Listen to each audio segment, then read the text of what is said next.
At 20 minutes to midnight on the night before the wedding, a black Bentley smoothly stopped in front of the iron gate of a hillside standalone villa. The driver turned off the engine, opened the right door for me, and the evening breeze poured in along the tree-lined path, brushing over my simple black silk slip dress. Tomorrow is my wedding with Kyle. Almost all of the city's high-end circles have received invitations. The wedding team began coordinating everything: hotel, venue, schedule, 3 days ago, and every detail was nailed down to the last drop. I had originally been staying at a wedding package hotel in the city center, and while organizing tomorrow's outfits before bed, I discovered that the specially customized haute couture wedding shawl worn as an outer layer for the ceremony had been left at the hillside villa. This shawl is an essential piece for the ceremony. Without it, the overall look would lose its texture entirely. I immediately asked the driver to turn around, intending to retrieve the item and return to the hotel without any unnecessary stops. I raised my hand to enter the gate password. The fingerprint login succeeded, and the iron gate slowly swung inward. The entire villa is my pre-wedding personal asset, purchased outright 3 years ago with no loans. From property ownership, interior decoration to property registration, my name was registered alone throughout. Kyle and I have been dating for 2 years, talking about marriage for 6 months. I have never deliberately concealed my assets, nor have I relied on my family background to pressure anyone, always maintaining an equal stance. The villa's courtyard lamps glowed warm yellow in sequence. The gravel path was clean and tidy, regularly maintained by the management. The evening breeze brushed the green plants in the courtyard, with no extraneous noise, and the entire villa was so quiet that only the rustle of leaves in the wind could be heard. I did not call Kyle to tell him I would be back. In the afternoon, when we parted, he said he would stay at the villa to help his mother Elsa sort tomorrow's wedding favors. I originally planned to go quickly and come back, retrieve the shawl, and leave. Avoiding pre-wedding chatter and polite exchanges, I stepped onto the entry stairs in light flat shoes. The sensor lights on the steps lit up in sequence with my steps, especially clear in the silent night. The inner door wasn't fully closed, leaving a 2-finger-wide gap. Warm light from inside spilled through the gap, and 2 voices I knew very well came through: Kyle and his mother Elsa.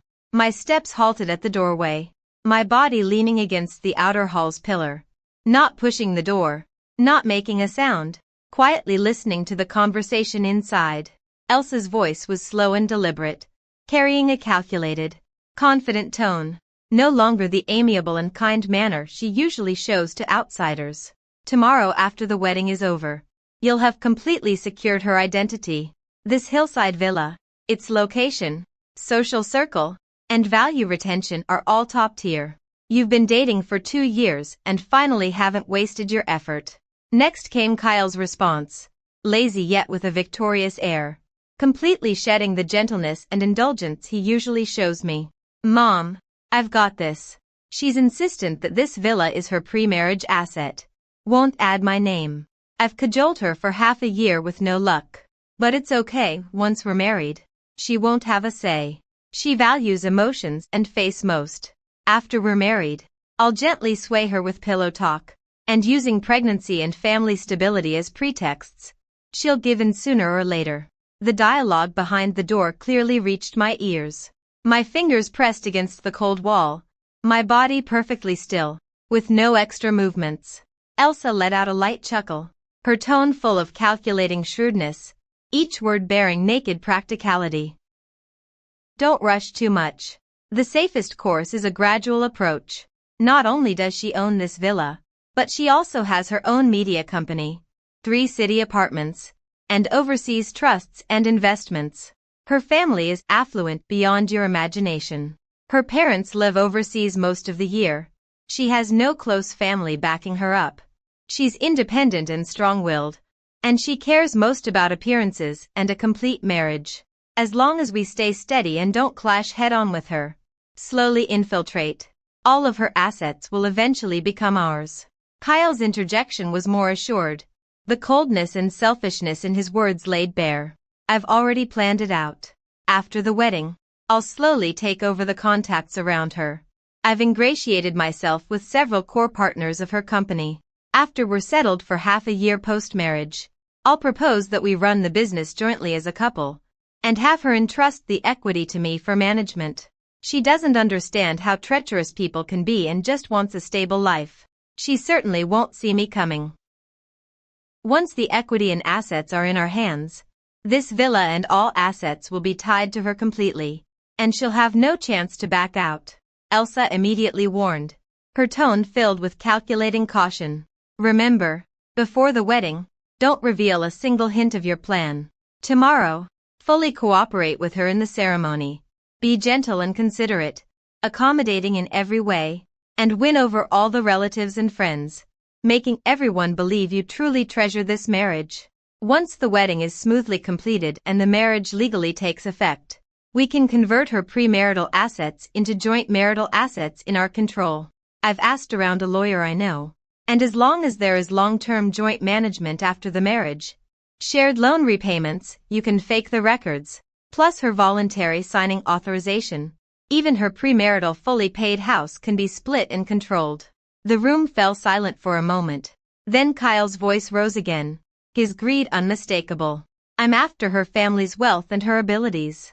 Her media company has a steady annual turnover and strong profitability. More effective than if I'd struggled for 10 years myself. Being with her has never been about some so-called love. It's about her resources and assets. Once I completely control her industries, I won't have to work diligently anymore. By then, the whole family and all industries will be under my say, and she'll just stay at home, manage the household, and obediently listen. Elsa was very pleased with this, her tone both relieved and harsh. That's what a smart person would do. A woman who's too strong and capable isn't necessarily good. After we marry, we'll gradually tighten our grip on her, strip away her real power, cut off her independent confidence, and she'll naturally depend on us. Don't worry, Mom will cover your back the whole way. I've arranged every possible retreat and plan. Nothing will go wrong. The conversation in the room continued, each word clearly tearing apart 2 years' worth of my beliefs. What I had once thought of as gentle affection, sincere treatment, and mutual devotion had always been a meticulously planned deception from the start. Kyle's thoughtfulness, tolerance, and accommodation were never about love, but about precisely manipulating me, calculating me, inching closer to my assets and network step by step. Elsa's outward kindness and reasonableness, her constant praise, were all masks. Behind the scenes she and her son had already laid a trap, waiting for the wedding to land, to ensnare me completely. I stood outside the door, with no movement at all, no push to confront, no sound to interrupt, quietly listening to every word of the secret plotting inside. The evening breeze blew again, brushing my hair, but it did not stir even a flicker of emotion. I raised my hand to my small bag, unzipped it, pulled out my phone, kept it on silent, activated the recording function, aimed it at the door crack, and fully captured all the conspiratorial conversations between the mother and son. The phone is muted, suspended in the palm. The recording interface keeps running. The scheming between the mother and son inside the house keeps escalating, shedding all disguises and revealing the most naked calculations.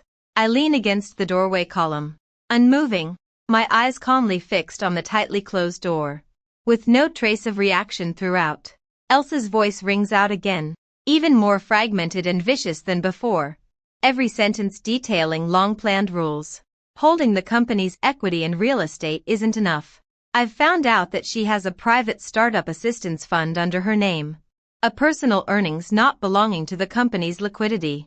This money is clean, secret, completely autonomous, and must be taken with us. Kyle nods in agreement, his tone carrying a firm calculation. I know that money has always been kept as a reserve, never easily spent. Earlier I used the excuse of startup turnover to borrow some, and she refused. At the time I thought she was stingy by nature.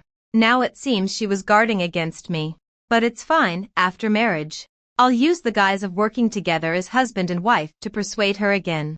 Plus you playing the emotional hand, she'll give in eventually due to the marital bond. Immediately after, The interior dialogue weaves together all my suspicions over the past 2 years. All the details I once treated as trivial, now fitting into a precise big net of deceit. I recall half a year ago when my company secured a multi-million brand cooperation project. At the celebratory banquet that night, Kyle casually asked about our company's profit-sharing mechanism and equity structure. Even inquired about my personal account inflows and outflows. He claimed to be concerned about my career pressure and wanted to help me manage tasks. And I, unprepared, answered simply. Now I know he was systematically probing my assets and financial channels, determining all my exploitable gaps. 3 months ago, Elsa proactively suggested that Kyle and I live together in a hillside villa after the wedding, claiming that a united family would be livelier and easier to manage household matters. I refused, saying I valued private space, but Elsa kept persuading me, even hinting that after marriage a woman shouldn't hold core property alone and should entrust it to the couple to manage. I took it as a traditional elder's view at the time, never suspecting what she was plotting. Only now do I realize she started planning then, trying to nibble away at my premarital assets step by step. Even earlier, a year ago, I suddenly fell severely ill with acute gastroenteritis and was hospitalized. Kyle stayed by my side the whole time, considerate and reassuring, and everyone praised him for being gentle and reliable. But during those days when I was weak and unconscious, he frequently browsed through my phone photos and financial apps, pretending to help manage my accounts and verify expenditures. I was too ill to notice, letting him handle it all. Now thinking back, that was his first systematic scan of all my assets and financial channels. Elsa's voice turns cold inside the room, fully confirming all suspicions. All the information you were investigating earlier, I've sorted it out. Without elder support, her circle of friends is mostly superficial. No one will genuinely stand up for her. As long as you two register the marriage, she becomes part of our family, assets, connections, resources, rightfully controlled by the family. When the time comes, cut off her external collaborations, forcing her to rely on you. No matter how capable she is, she won't be able to escape our control. Kyle lets out a dry, cold laugh, his tone cruel and chilling. What I'm most grateful for is that she has believed I loved her from the start. She even bought me many high-end watches, tailored suits, and took the initiative to connect me with networks and pave the way for me. These things, these resources, now form my confidence. After the wedding, I'll solidify my footing and no longer need to pretend to flatter her. Elsa immediately adds another hidden plot. And that batch of overseas treasures of hers, valuable as they are her hard currency accumulated over many years. Very few people know about this. After you're married, look for opportunities to slowly transfer them. Handle them in batches, without anyone noticing or knowing. We'll take it step by step. First control the cash flow, then swallow fixed assets, and finally take away all her private possessions, exhausting her completely. I stood silently outside the door, the phone in my palm steadily recording every word. No anger, no surprise, every past moment of tenderness was stripped away of its filters, turning into precise probes, deliberate closeness, and calculated scheming. 2 years of dating had never been a two-way street. It was my unilateral honesty and openness, orchestrated by them, a mother and son hunting drama. I finally understood that they were never in a hurry because they were sure time stood on their side. They waited for marriage to bind identity, for me to drop all defenses, to completely control every aspect of me. They counted on my pride and good reputation, on my lack of backers and independent personality, on my reluctance to tear down faces, so they could lay out their plans without restraint and push relentlessly. The conversation inside gradually shifted to the wedding schedule for tomorrow, as the mother and son discussed how to continue acting as loving in-laws and perfect partners in front of the guests, how to use my wedding to leverage my social circle's high-end connections to pave the way for their own careers. Every calculation hit the most greedy and deceitful corners of human nature with precision. I raised my hand and pressed the pause button on the phone gently, encrypting the recording file and archiving it, backing it up to a private cloud. The moment I tucked away my phone, my fingers moved smoothly and decisively, with not a hint of hesitation. The cloud backups had completed syncing, local files were encrypted and locked, and all the recently recorded secret schemes had been solidified into immutable original evidence, rooting out any possibility of the other party later denying, deleting, or feigning ignorance.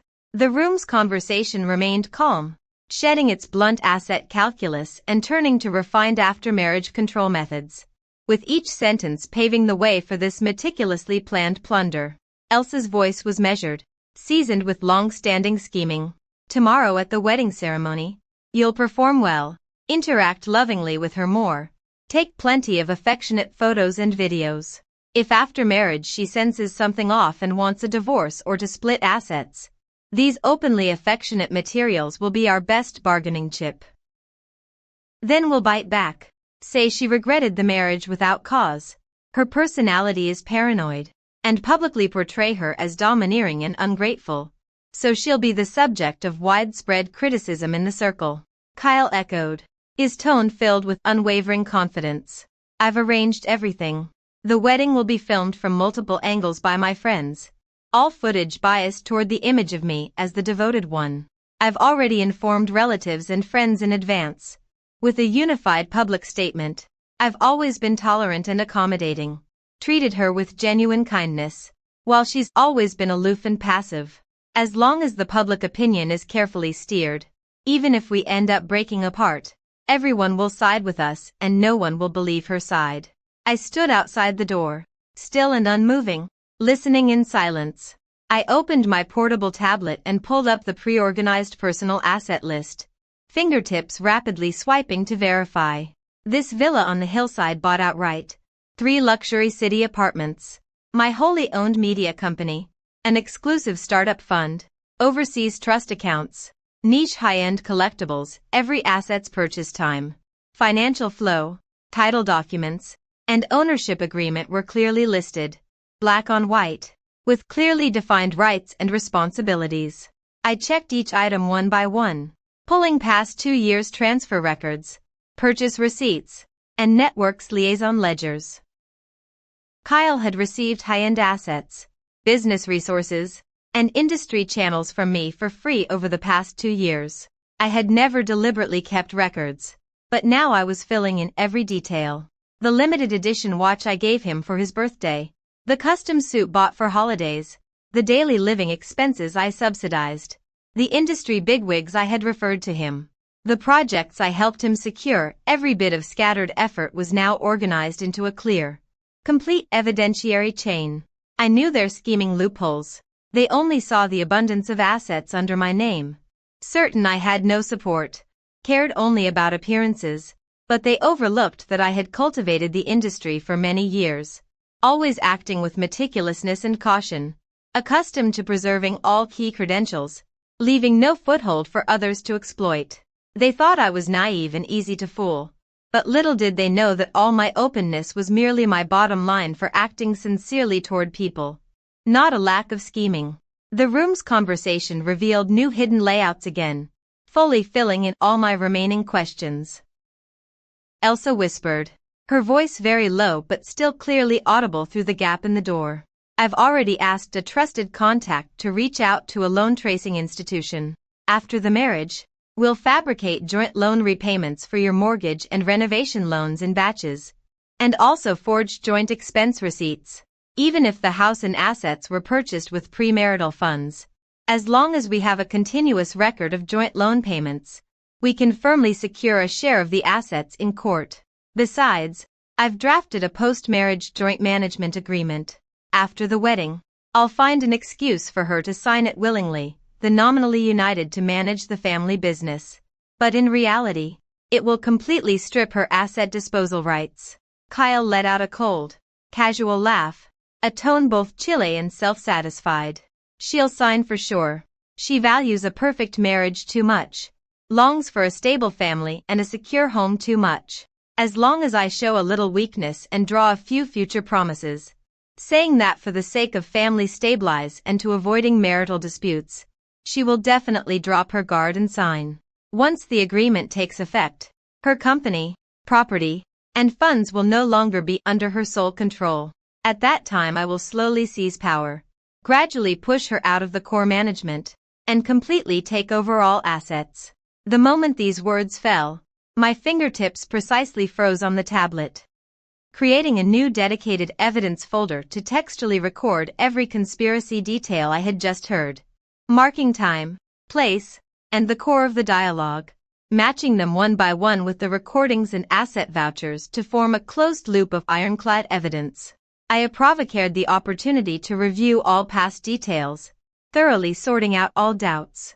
Previously, Kyle had repeatedly used post-marriage peace of mind and avoid family conflicts as pretexts to coax me into signing an asset joint ownership agreement. Elsa frequently inquired about the withdrawal conditions of my offshore trust, the maturity date of investments, and the storage locations of collectibles, even insinuating questions about my parents' overseas settlement status to confirm that I had no one nearby to back me up. All these scattered probes were never casual chatter, but precise reconnaissance to lay the groundwork for today's total plunder. With all evidence in a closed loop properly sealed, I deleted all recordings from the phone, wiped traces of background activity, and restored the device to its normal interface. After confirming there were no oversights, I raised my hand and pushed open the villa's entry door. The movement was smooth and natural, indistinguishable from my usual homecomings. The living room glowed with warm lights, and on the coffee table lay the tomorrow's wedding favors, customized sweets, and the guest list. Kyle was bending over, tying the gift box's ribbons, while Elsa sat nearby, counting the guest list. The mother and son looked kind and composed, a warm and harmonious scene that completely hid the previous ruthlessness of planning to seize. At the sound of the door, Kyle looked up, his eyes instantly filling with a gentle smile as he stood and walked toward me. He reached out to take my clutch with a natural, affectionate gesture, his tone soft and loving, the manner I'd grown accustomed to over the past 2 years. "Why are you back all of a sudden? Weren't you resting at the hotel to prepare for tomorrow's wedding?" I stood relaxed, my expression calm and unruffled, speaking as usual, with no sign of anything unusual. I dropped my wedding shawl. I came back to fetch it. Elsa rose upon hearing this, a kind, gentle smile on her face as she stepped forward to offer careful reminders. "Tomorrow is a joyous day. Don't run back and forth and exhaust yourself. If you've found everything, go back to the hotel early to rest and regain your spirits so you'll be the most beautiful bride tomorrow." I nodded lightly, responding in kind, blending with the affectionate scene before me, without showing any flaw. "No problem, I just dropped by. It's no trouble."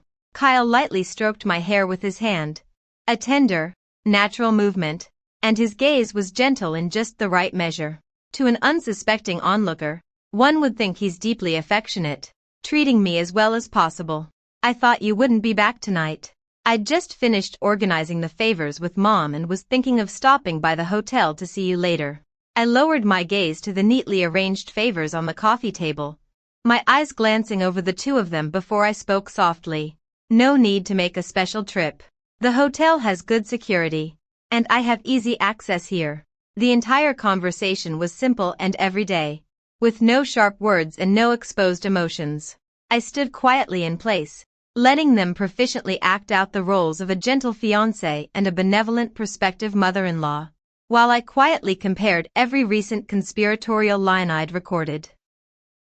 Publicly affectionate, considerate, privately ruthless and strategic, quietly eroding, two faces switching without a drop of leakage. Such acting truly commands admiration. Kyle, seizing my hand, the warmth of his palm tingling, spoke with a measured sense of expectation. "All the procedures are set. Tomorrow will go smoothly. After the wedding ends, we'll plan our married life and live quietly." I let him lead, my expression steady and calm, responding lightly, "We'll see what happens." Elsa interjected appropriately, her tone filled with the earnestness of an elder, deliberately shaping herself as open and perceptive. "Once you're a family, you'll get along well and tolerate each other. Family matters and business matters can be discussed slowly. We as elders will fully support you and won't cause you any trouble." A slight smile tugged at my lips as I cooperated with this perfect performance. I know that when she mentions discuss, it's a pretext to edge me out and seize my assets later. And when she says support, it's a long-planned act of plunder and control. They are certain I'll be swayed by faux warmth. Certain I'll take it at face value and drop all defenses. In the moments of close contact, I quietly observed the two for subtle tells. When Kyle talked about post-marriage life, there wasn't a hint of future hope in his eyes, only a determined certainty. Elsa's seemingly gentle reminders occasionally skimmed the villa's layout and interior arrangements, her eyes betraying unhidden greed. In just a few minutes of interaction, I fully concluded that their outward gentleness is a facade, and all their attentiveness is a tactic. At the same time, I also keenly sensed that between their words and actions lurked hidden tricks that had not yet been exposed. Their scheming extended far beyond what I currently master.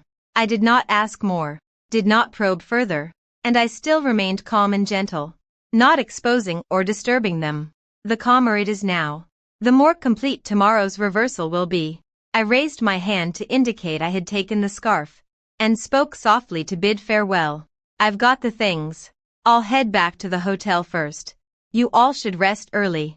Kyle remained gentle, his tone considerate. Do you want me to accompany you back? I quietly drew my hand back, my tone distant yet gentle, avoiding obvious intimacy. No need. The driver is waiting outside. It's safe. I said no more, turning and walking toward the door. I got back into the car and asked the driver to drive away from the villa's main road, stopping in a shaded spot about 100 meters away to wait, without turning on the headlights or making a sound.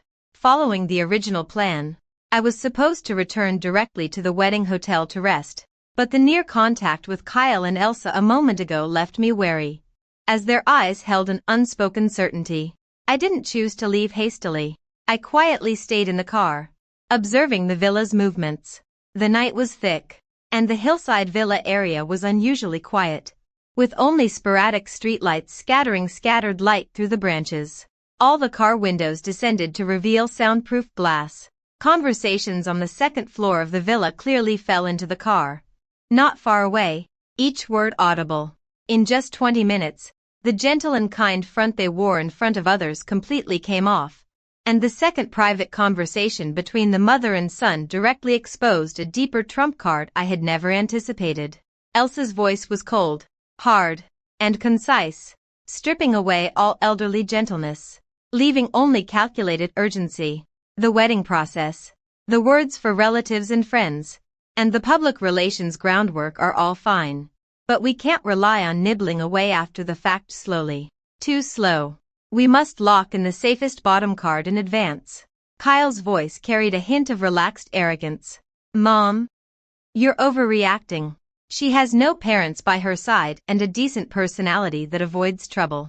Once the marriage is registered and valid, she has no backbone to resist. We'll take our time and come out ahead. Safe, Elsa whispered sharply, her tone full of cautious, long-planned prudence. The more seemingly mild a person is, the harder their backing is. She could start from nothing and build a stable media career, which is not someone easily trifled with. I've long since laid out plans, found our distant relative Luke, who does business and legal affairs, and he has been following the asset layout of this marriage all along. This was the first time I learned of Luke's existence, and he was the core behind-the-scenes move they kept hidden beneath their surface calculations. The room's conversation continued, exposing a complete trap far more vicious and devious than what I had collected evidence of. Elsa spoke steadily, clearly laying out the entire ruse. Luke has already prepared a post-nup asset ownership agreement in advance. On the surface, it states joint management of the family business, ensuring family stability, with no apparent risks or loopholes. A normal person would not notice any tricks at first glance. But internally, there are auxiliary clauses. Once signed, all your pre-marriage operating assets, company shares, and investment returns will automatically fall under post-marital joint management. Even your entirely pre-marriage house that was paid in full, as long as future rental or business income arises, will be counted as marital property. Kyle let out a light laugh, his voice full of win-at-all-costs determination. "No wonder you've been keeping me appease her into signing the post-marriage cooperation agreement. This is a legal trap laid in advance. With professional lawyers backing us, even if we end up in court later, we'll be unbeatably positioned. Not only that."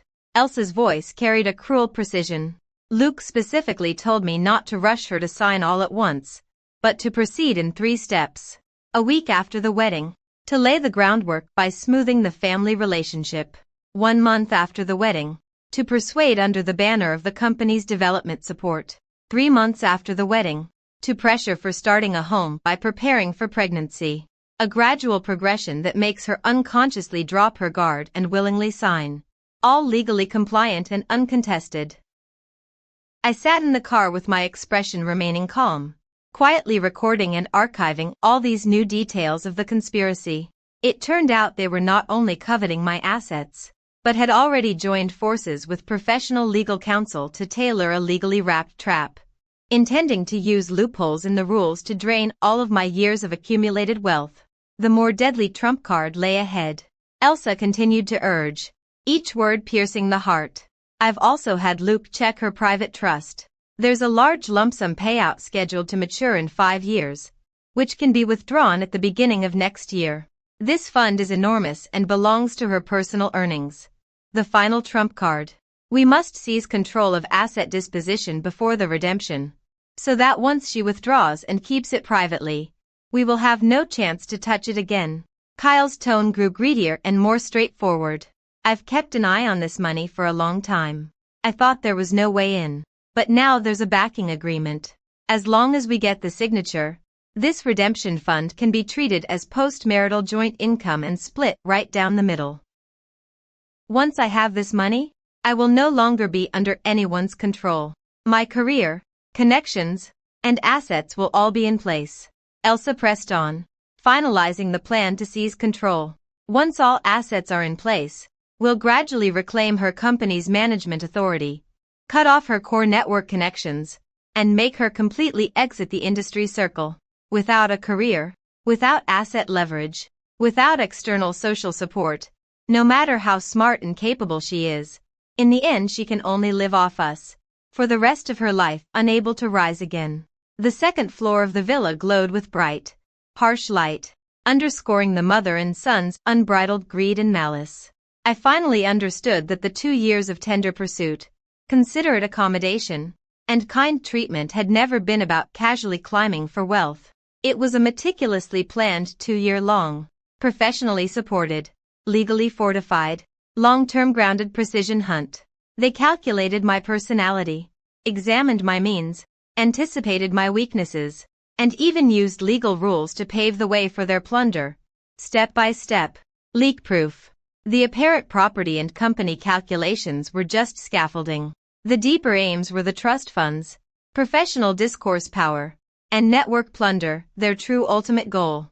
I raised my hand to update the evidence ledger, adding Luke's presence, the traps hidden in the agreements, and the plunder of trust funds into the chain of evidence, matching them with the prior recordings and written records, so the entire conspiracy could be closed in a complete loop. After a moment, the lights on the second floor of the villa went out, and the house fell completely quiet. The two had finished their final plot. I shifted my gaze back and spoke to the driver in a calm, quiet voice. "Back to the hotel." The car started smoothly and headed toward the city center wedding hotel. The car sped along the city's main artery, neon traffic racing backward, the cabin sealed and quiet. I leaned against the seat, emotionless, neither angry nor sad, calmly reviewing the entire game. 2 years of dating, 100 days to the wedding. All the gentleness was a performance, all consideration a calculation. Kyle and Elsa had long laid out the entire plan, waiting for tomorrow's wedding to seal the deal, then gradually swallow everything about me. The phone screen lit up. The head of the wedding planning team sent the final checklist. Welcoming guests at 9. Ceremony at 10. Banquet at 12. A precise flow and grand scale. Best men and bridesmaids in position. Friends and guests all gathered. Media seats. Photography team. And live streaming cameras all calibrated. This wedding costs a fortune. A display of decency. A top-tier romance in others' eyes. I skimmed the screen with my fingertips, not replying or confirming, only letting the page stay still. We had planned to return directly to the hotel to rest and wait for tomorrow's wedding. But my mind kept replaying every word from the villa's secret talk just now, those traps hidden in the legal gaps, the looting of my trust funds, the ruthless schemes to cut off my career and network, making me decide to change my mind at the last minute. I spoke to the driver in a calm, resolute voice. Turn around, back to the hillside villa. The driver didn't ask more questions, smoothly changing lanes to return. I needed one final confirmation. To confirm whether they still had hidden tricks. To confirm whether this scam still had unseen blind spots. I don't gamble on people's hearts, only on evidence. Before the wedding is fully set, I must grasp the full truth and leave no hidden dangers. 20 minutes later, the car stopped again outside the villa, in a shaded area among the trees. It was now 1:10 a.m. The entire villa was dimly lit. Only a floor lamp in the living room remained. The courtyard quiet and still, seeming as if everyone had already fallen asleep. I got out alone, quietly moving toward the courtyard. Still no disturbance from the property, no triggered lights, using the night to shield me, gradually approaching the interior wall. The villa's doors and windows have excellent sound insulation. The previous 2 secret talks were sheer luck to hear clearly. I had thought there would be no late-night conversations, but I unexpectedly caught the final, and most deadly, segment of the plot. Inside, Elsa's voice came through in a lowered whisper, carrying the last pre-sleep instruction, each word piercing. Tomorrow, after the wedding ends and the guests disperse, the big picture will be decided. I've already double-checked all the contract terms with Luke. There are no loopholes. Once she signs, she'll never turn around in this lifetime. Kyle's voice carried complete relaxation and pride. With no pretense. I'm not going to pretend any longer. Playing along to flatter her every day is exhausting. After we control all the assets after the wedding, I won't need to pretend to be nice. Then I'll have the real power of the company, the cash flow in my hands, and all the social circles at my disposal. She'll just stay at home, master of nothing, with no say. Elsa warned coldly, her tone extremely sharp. Not only that. Remember, once you've acquired all the assets and stabilized the situation, don't be too forgiving with her. She's too capable and too independent. Keeping her is a hidden danger. Once we've firmly established ourselves, we'll gradually withhold warmth, isolate and pressure her, so she spends all her spirit. If she can't bear it and asks for a divorce, we'll exploit the situation to divide the assets, take her family fortune, and completely turn the tables, while externally creating a reputation of her as arrogant, capricious, and abandoning the marriage. Each line of plotting pierced through the door crack, shattering the last trace of irrelevant dignity. They not only sought to plunder my assets and control my life, but also planned to discard me after use, burn the bridge. From pretended tenderness before the wedding, to seizing power after the wedding, to ultimately forcing me out and damaging my reputation. The entire chain was a complete and vicious circle, malicious and thorough. Kyle chuckled in agreement, with no shred of sentiment. I've long grown tired of this cautious act of a life. In short, from beginning to end I never needed a wife. Only a stepping stone that could take me to the top in one leap. She happened to be the perfect fit. Rich, capable, respectable, and without any reliance, perfectly matching my ascent plan. Elsa nodded with satisfaction and delivered the final words. Play out tomorrow's last scene well, and from then on the throne will be in the bag. All concerns gone. When next year her trust funds arrive, we will completely leapfrog the class gap, and we won't have to bow to others' faces anymore. I stood quietly in the late-night breeze outside, listening to all the conversations. No shock, no collapse, every emotion had settled, leaving only a layer of clear, cold clarity. I finally saw the whole picture. This marriage, from its birth, was a total hunt. I was the prey they carefully selected, and the wedding was their long-planned net-casting ceremony.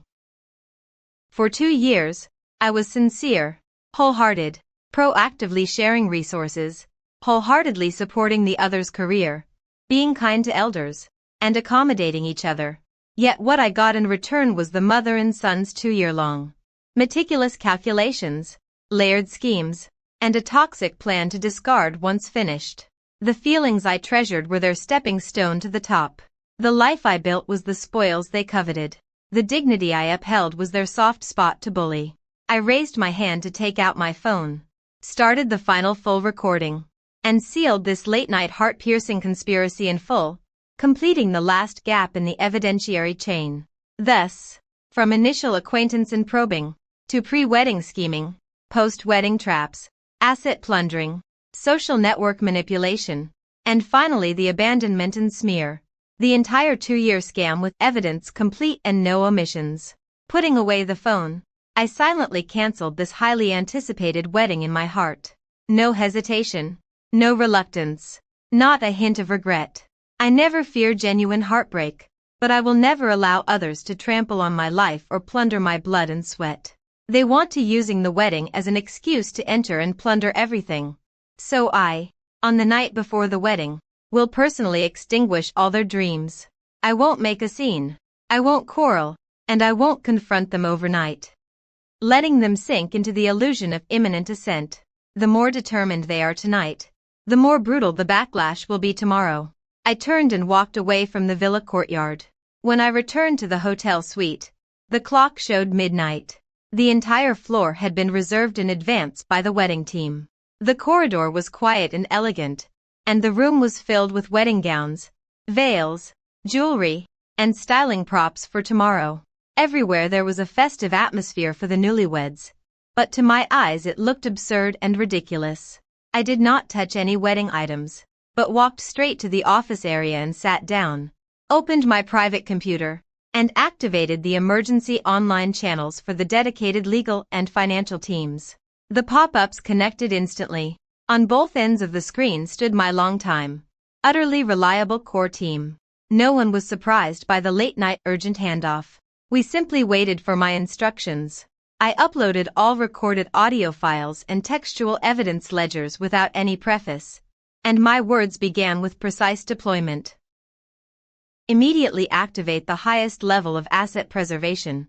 Freeze all transfer rights for my name's movable and immovable assets, including the hillside villa, 3 urban apartments, and all operational properties, and comprehensively block all channels for transfer, mortgage, gift, and joint registration. The financial team synchronized in real time.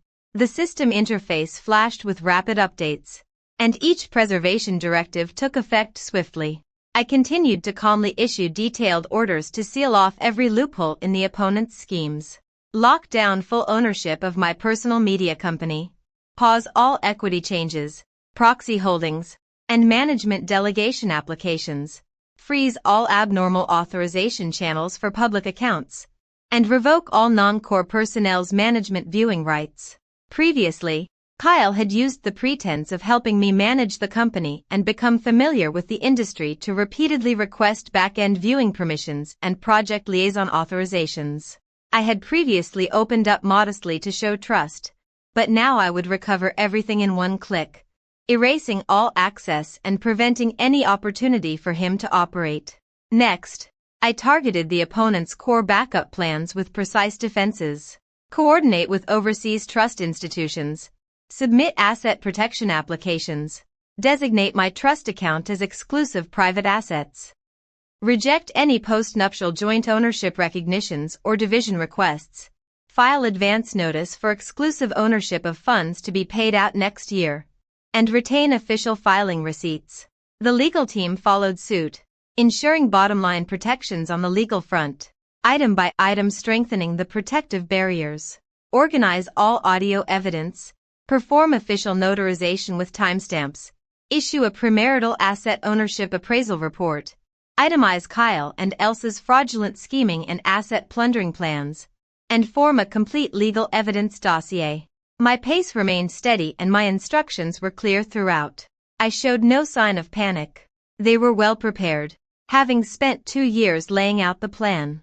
They hid legal traps to ambush me, but with a professional team, compliant processes, and a complete chain of evidence. I countered every move, leaving none of their tactics feasible.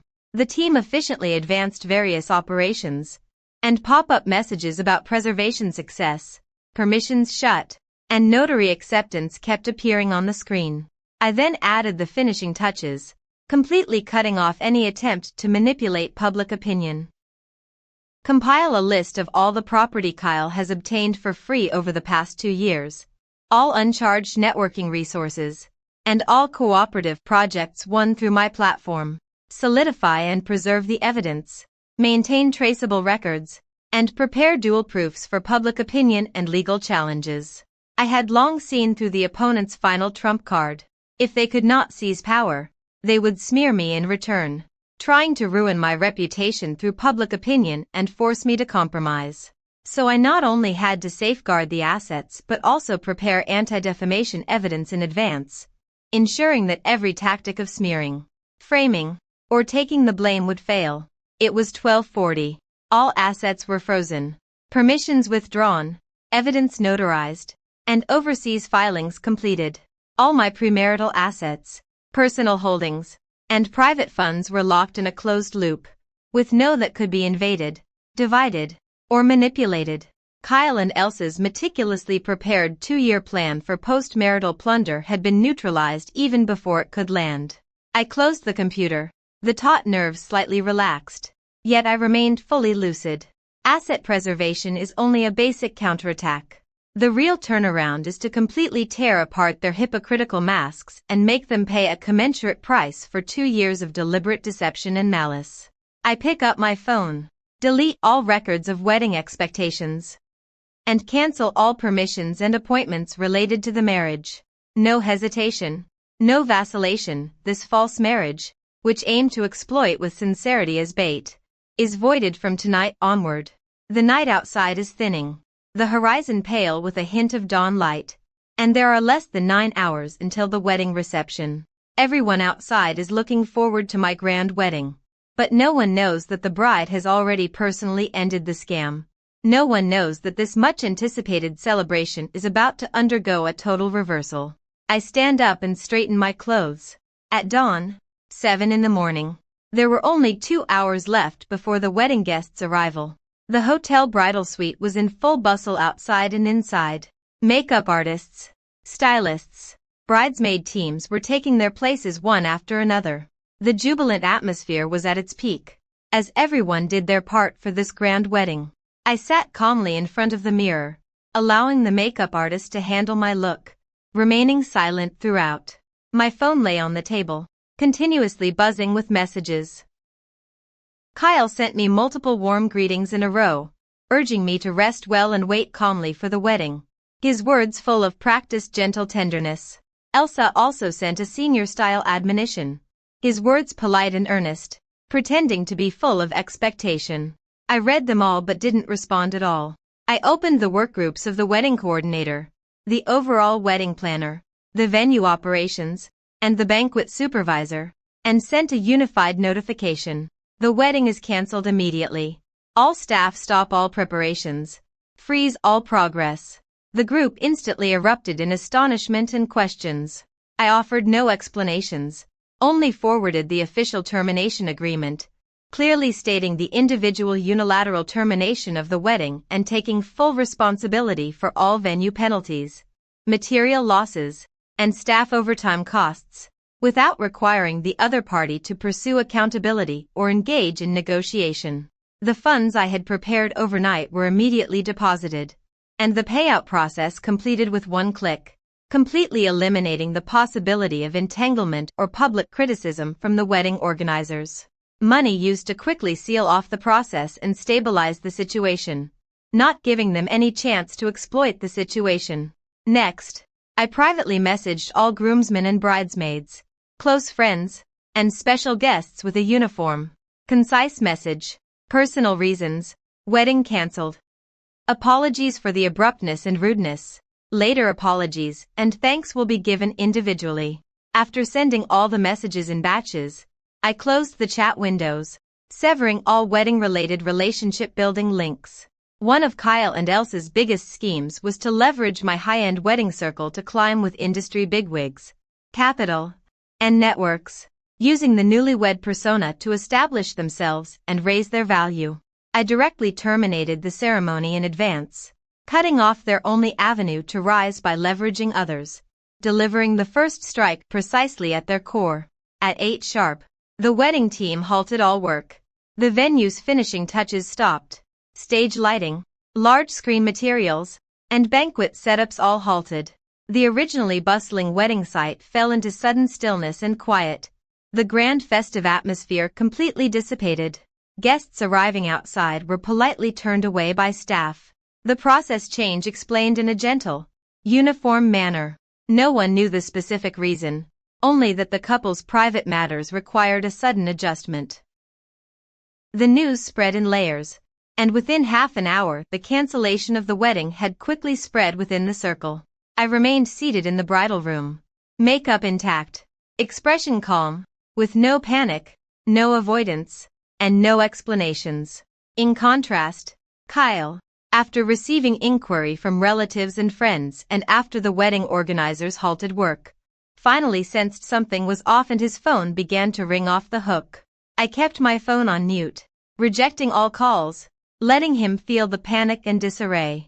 In the past, he had steadily controlled the rhythm with feigned gentleness, but now the situation had completely reversed, and the initiative was entirely back in my hands.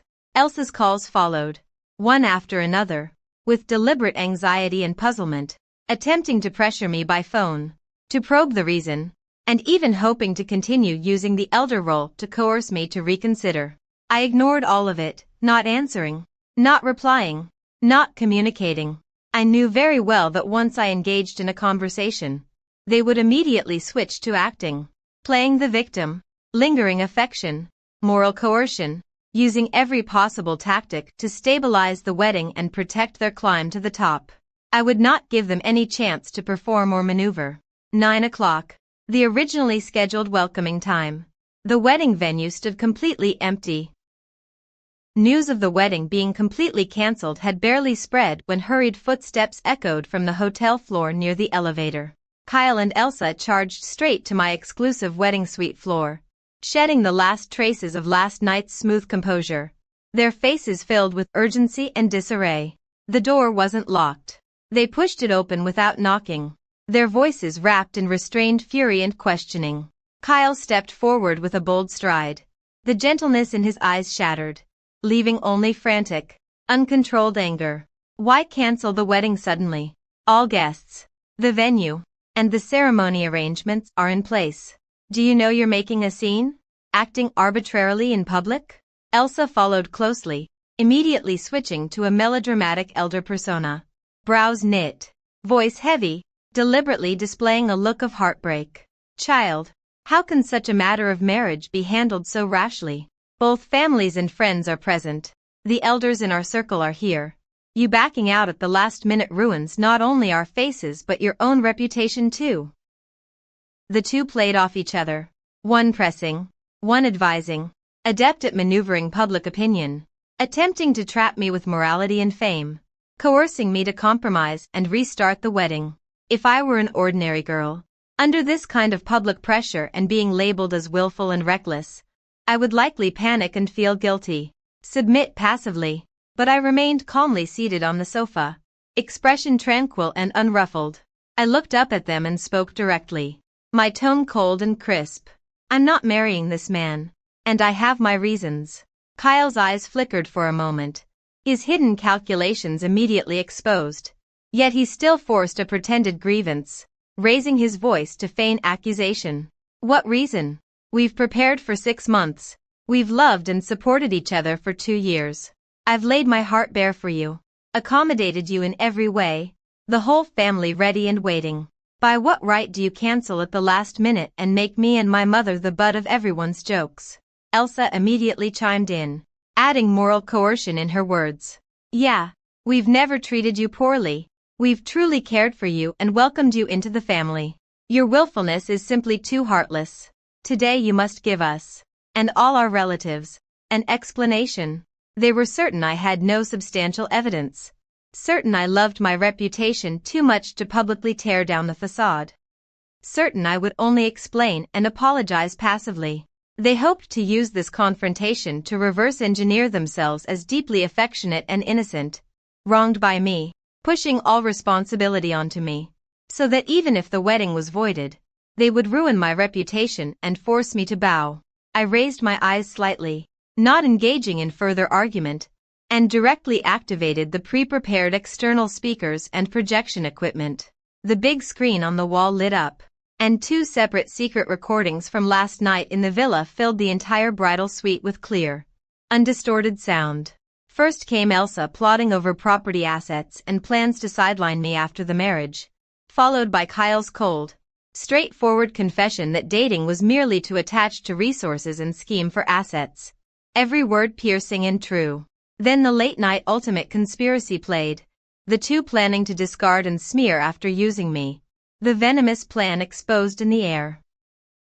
The fiancé with gentle, affectionate songs, the mother-to-be who is benevolent and reasonable, and the magnanimous, understanding future mother-in-law, these two-layered perfect personas collapsed in an instant.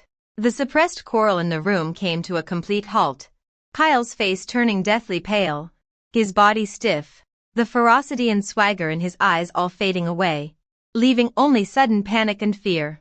Elsa's body trembled violently, the hurt and grievance on her face vanished, replaced by confusion and embarrassment, no longer able to pretend any elderly composure. They never imagined that last night's supposedly secret plots had all been fully captured by me, solidified into ironclad evidence. Before they could react, I continued to project and publicly display all supporting evidence. A detailed ledger listed, for the past 2 years, all high-end assets Kyle had gratuitously asked from me, all collaboration resources he had secured with my help, and all industry channels he had exploited at no cost. Immediately afterward, the legal notary documents, asset preservation receipts, overseas trust exclusive filings, and the trap agreement drafts secretly laid out by lawyer Luke, all appeared on the screen in sequence. The complete chain of evidence closed a full loop, from initial acquaintance deliberate approach and premarital probing, to post-marital asset plundering schemes, buried legal traps, and ultimately abandoning the operation to smear me. A meticulous 2-year scam was peeled back layer by layer and thoroughly exposed. I spoke softly, my voice clear and calm, each word landing with weight. 2 years of gentle care, all staged on purpose. 6 months of talks of marriage, all a hunter's layout. What you've sought is never marriage. Not me as a person, but my assets, connections, and social circle. Kyle's Adam's apple bobbed. His face turned pale as he tried to speak to defend himself. This is a misunderstanding. It was just casual chatter. It doesn't count. You read too much into it. Casual chatter? I lifted the corner of my mouth, eyes cold. Would casual chatter detail an asset division plan? Would casual chatter lay legal traps? Would casual chatter plan power grabs after the wedding? Force me to leave with nothing? Smear my reputation in reverse? Each question blocked any remaining room for excuses. I immediately released a final trump card, the complete record saved from an earlier screen recording of the two of them discussing how to leverage the wedding to gain favor and use my social network to advance, to expose their plan to rise up through my circle. At this point, all disguises were torn apart, all plots laid bare. The true faces, one of feigned tenderness toward the family, the other of calculating ruthlessness, were fully exposed. The perfect 2-year mother and child crafted persona collapsed at this moment, with no possibility of reversal. I raised my hand to turn off the screen projection, speaking coolly to end it. I cancel the wedding. The engagement is void immediately. It is not because I am willful or heartless, but because you have conspired to defraud and plunder. From today, we have no connection. Nothing you schemes can obtain will be mine. They still wanted to struggle to the death, trying to turn the situation around with their last rhetoric. Kyle forced his breath steady, his tone hurried and flustered, deliberately pretending to look aggrievedly wronged as if misunderstood. Even if I muttered a complaint now and then, it was only momentary grumbling. I never actually meant to scheme against you or hurt you. After 2 years of relationship, why must you magnify a few words endlessly and push me to the brink? Elsa immediately chimed in, writing the sentiment, histrionically choking on her words. Yes. Youngsters sometimes speak without thinking. We have always sincerely wished to live a good life. Those words were just family chatter between mother and son, with no malice at all. How can you treat them as guilt and condemn us? The mother and son worked in perfect concert, still trying to whitewash the meticulously planned deceit as casual, unintentional talk, hoping to cling to the remaining rhetoric to salvage a bit of their reputation and face, leaving space for future entanglements, pressing for a settlement, and negotiations. I coldly watched their clumsy performance, said nothing extra, and directly pressed the mass message send button. Previously, the full set of notarized recordings, evidence ledger, trap agreement draft, asset plunder plan details, everything was synced with one click to all friends, circle colleagues, and industry partners in their private domain lists. Since they were determined to sell misery and whitewash, to invert black and white, and to privately entangle and manipulate, I would directly cut off all avenues of public opinion, letting everyone see the truth and completely preventing them from defaming and spreading rumors. In the mere tens of seconds after the message was sent, my phone was flooded with inquiries. All the relatives and partners who knew about this grand wedding and envied this perfect romance, after seeing the complete evidence, finally saw Kyle and Elsa for who they really were. The former beloved, deeply affectionate fiancé and the kind mother-in-law figure, who were once praised, instantly became the laughingstock of the circles, revealed as petty people who schemed wealth and deception. Fragments of discussion filtered through outside the corridor, and many guests who hadn't left yet, wedding staff, and accompanying friends and relatives all knew the backstory. The initial public opinion, which had blamed my supposed capricious annulment and reckless behavior, instantly reversed. Everyone's evaluation shifted from doubt to understanding, and then to contempt for the mother and son. Kyle pulled out his phone, staring at the flood of messages and relatives' questions, his face pallid, his fingertips frantically swiping the screen. But there was no strength left to salvage the situation.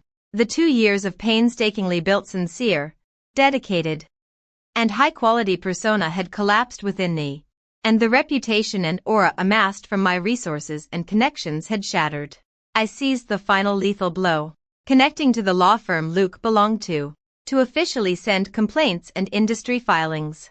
Luke, as a practicing attorney, who knew the law yet violated it, aided clients in designing pre- and post-nuptial asset fraud traps, breached professional ethics, and was suspected of maliciously assisting others in seizing private assets. Normal law firms value industry reputation and professional qualifications. Once the violation is filed, Luke's professional career would be severely damaged, restricted ratings, blocked cases, and completely ruined industry reputation. This move directly cut off Elsa and Kyle's last professional leverage, leaving them with no legal accomplices to lean on. Elsa watched me complete the filing operation with her own eyes, her nerves instantly frazzled, unable to pretend any longer, her voice tremulous with obvious panic. Don't go to extremes. We were just momentarily confused. We didn't actually cause any losses. Why ruin someone's career and close off their path? I looked up at her, my tone calm and unruffled, yet every word sharp. You laid out a 2-year plan, step by step, carefully designing a scam, laying traps, never intending to leave me a way out. You plotted to drain all my assets, destroy my career and networks, smear my name, and you never showed mercy. They conspired to steal the white wolf with empty hands, to squeeze out years of my hard work and efforts, to manipulate the soft spots of my life. Now the plot has been exposed.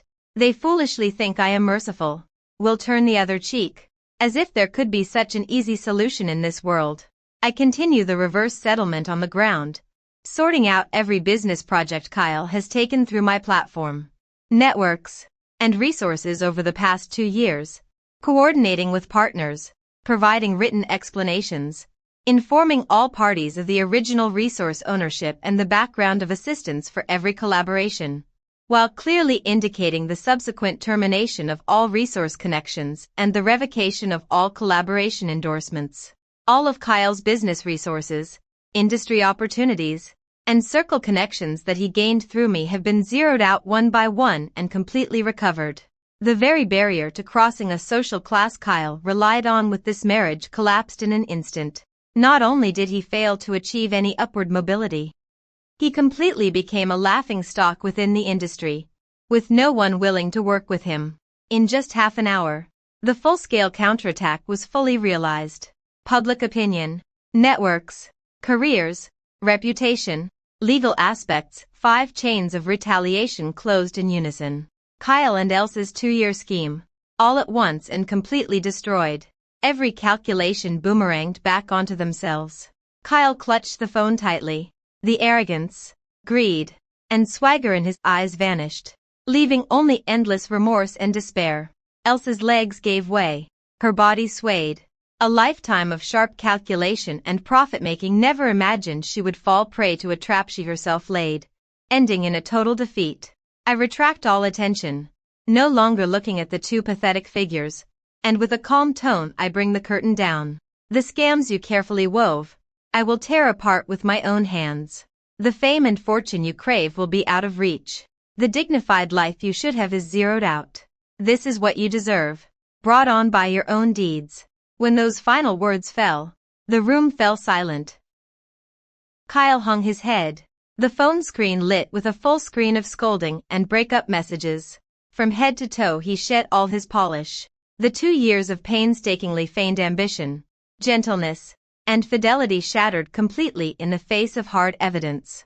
Elsa leaned against the wall, her face ashen, the sharp aura she once used to navigate people and manipulate hearts gone now. They did not argue further, nor did they have the energy to beg for mercy. The full backlash had landed. Public opinion in collapse. Networks severed. Career erased. Legal records locked. Every reliance they relied on was extinguished. They had calculated 2 years' worth of stair-step moves on my turf from the start. I lifted my hand to withdraw the support, and they simply tumbled with no chance to rise again. I walked slowly to the door and opened it. Outside, the wedding's supposed festive balloons, flower arches, remained. Staff were orderly clearing out, the once boisterous display gradually quieting. This wedding that nearly trapped my life in a line of drama had completely vanished. No more melodrama. No dithering, only a clean end and a total zero.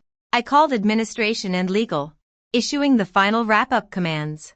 Officially submit the written declaration of engagement termination. Archive it. Sever all romantic associations completely, and prevent the other party from clinging to me in the future as a couple or fiancé. Submitting all evidence files simultaneously. Completing fraud premeditation records. Permanently preserving the records, so that their scheming and malice would become an indelible stain. Feedback from partners arrived in waves. Every company that had once partnered with Kyle due to my endorsement was terminated. Project renewals cancelled. Business dealings frozen. Everyone in the circle clearly understood that all of Kyle's resources depended on others now. His character vile, plotting, and no one wished to have any further contact with him. The law firm where lawyer Luke worked sent back the internal handling results. For illegally assisting a client in designing asset fraud traps and violating professional ethics, he was given a heavy internal punishment. Public notice, suspension of practice, a downgrade in annual rating, and his upward career path was completely extinguished. Elsa's and my last remaining support was utterly ruined. I did not look back at the 2 in the room again. Their floundering, remorse, and despair were the consequences of their own actions, not worthy of a moment of my gaze or emotion. From start to finish, I had never owed this relationship a single cent. I was honest, sincerely committed, proactively sharing resources, wholeheartedly supporting the other's career, respecting elders, and making the greatest display of sincerity and gentleness. It was their greed, their insatiable desire for gain, that treated true feelings as prey, treated tolerance as weakness, and treated genuine, open-heartedness as a trump card to be plundered at will. Canceling the wedding was not a loss avoidance or concession. but a precise counterattack. I do not want false perfection. I do not want a marriage filled with scheming. And I will not use years of my blood, effort, and life to fulfill others' unearned ambitions. By evening, all wrap-up tasks were completed. Asset protection was completely secured. Equity ownership clear. Networks all in place. Public opinion directed positively. My career, assets, reputation, and connections were intact, unchanged. And in fact, the hidden pests and risks by my side were removed. I changed out of the wedding dress, shed the delicate makeup, stood in simple casual wear in front of the floor-to-ceiling window, overlooking the city's sea of lights. The 2-year-long ambush had ended. I did not lose. The only thing wiped clean was a false relationship, a group of greedy outsiders, and a marriage harboring hidden danger. Kyle and Elsa finally left in gloom, exiting my life for good. They carried with them taints on their character, censure from their circles, and career devastation, trapped in the mud they had forged for themselves, with no chance to turn things around for life. And I, guarding all my confidence and glory, still stand atop the peak I fought for with my own hands, unassailable, unmoved by anyone. The finest revenge in the world is not the tug-of-war where both sides fall, but my retreat into the distance, more dazzling than before, while you are left with a total loss and unable to take a single step. Falsehoods, schemers who calculate others' hearts, will eventually be bitten back. Those who stand with sincerity, who are clear-headed and independent, will ultimately prevail. The thunder on the eve of this wedding did not ruin my life. It completely completed my wakefulness and frankness. Henceforth, no engagement ties, no entanglement with the wicked. I hold the mountains and rivers in my hands. I shine by myself. The road ahead is wide and clear, and I will win in all things.